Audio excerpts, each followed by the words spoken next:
El TDAH es como conducir bajo la lluvia con unos limpiaparabrisas viejos. Ves todo borroso, vas a toda velocidad y te desespera no ver bien.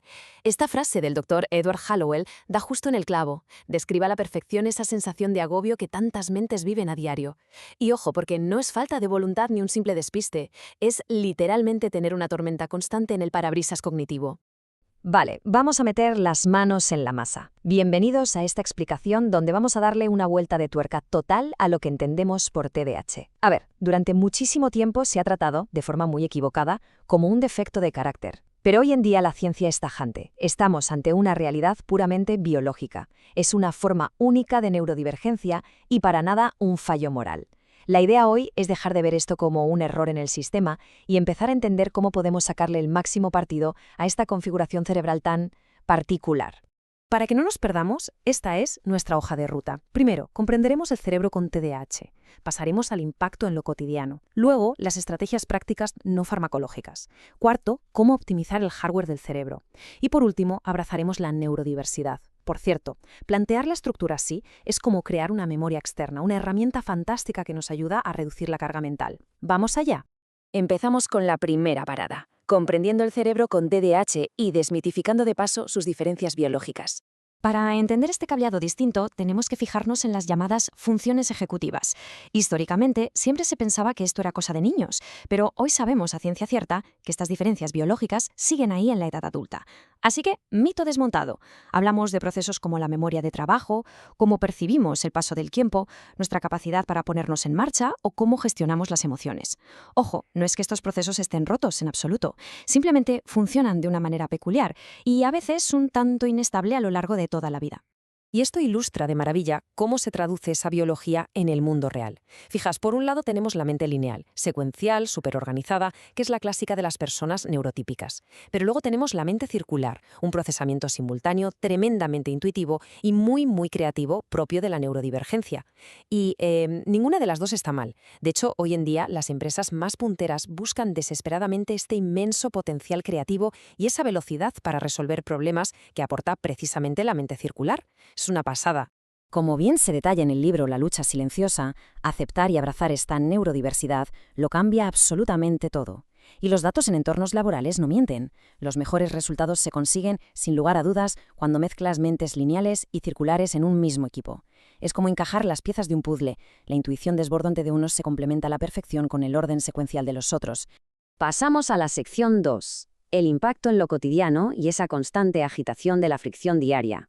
Porque, seamos sinceros, el día a día puede llegar a ser verdaderamente agotador. Nos topamos con cosas como la ceguera al tiempo, esas pequeñas pero frustrantes lagunas en la memoria de trabajo o una desregulación emocional que hace que las reacciones se vivan al máximo volumen. Y si a esto le sumas los roces sociales y, esto sorprende a muchos, una tendencia brutal hacia un perfeccionismo extremo que muchas veces acaba bloqueando por completo, pues la verdad, moverse por un mundo diseñado para neurotípicos, sorteando todos estos baches, requiere una energía monumental. Ahora bien, lo verdaderamente fascinante de este dato es ese número, 4. Toda esa agitación y los famosos despistes no tienen nada que ver con no esforzarse lo suficiente. A nivel puramente fisiológico, el movimiento de la sinapsis de dopamina está profundamente alterado en 4 regiones cerebrales clave en el TDAH. Es decir, toda esa fricción diaria tiene una raíz 100% biológica. Es una falta química de dopamina en el cerebro y para nada una debilidad de carácter. Entramos en la sección 3, estrategias prácticas no farmacológicas o, como a mí me gusta llamarlo, hackeando el software del cerebro. En su libro Vivir con TDAH, Jessica McKee nos plantea una idea que cambia las reglas del juego. En lugar de pelearnos todo el día contra nuestro cerebro, tenemos que empezar a remar a su favor. ¿Cómo? Pues haciendo adaptaciones prácticas en nuestro entorno. Por ejemplo, creando sistemas visuales para externalizar el tiempo y los recordatorios. Básicamente, se trata de apoyar desde fuera todo aquello que la memoria de trabajo interna no da abasto para retener. Para bajar esto a la realidad, el texto nos da un ejemplo súper específico. Aplicar la atención plena o mindfulness a algo tan cotidiano como fregar los platos. Fijaos, si hacemos el esfuerzo consciente de notar lo caliente que está el agua, de sentir la textura de la espuma en las manos o centrarnos en el olor del jabón, estamos entrenando activamente el cerebro. Parece una tontería, pero es una técnica cognitivo-conductual buenísima para anclar al momento presente, a través de los sentidos, una mente que está acostumbradísima a irse por las ramas. Para entender esto en su conjunto, usar esta metáfora informática viene genial. Por un lado tenemos el software cerebral. Aquí entrarían todas esas estrategias de comportamiento que acabamos de comentar, el coaching, las terapias cognitivo-conductuales, las rutinas, el mindfulness. Pero por otro lado tenemos el hardware cerebral, que es la máquina en sí, nuestro cuerpo físico, el sueño, lo que comemos, el ejercicio que hacemos. Y la regla es simple. Para que el software funcione sin quedarse colgado, la máquina física necesita estar en su estado óptimo.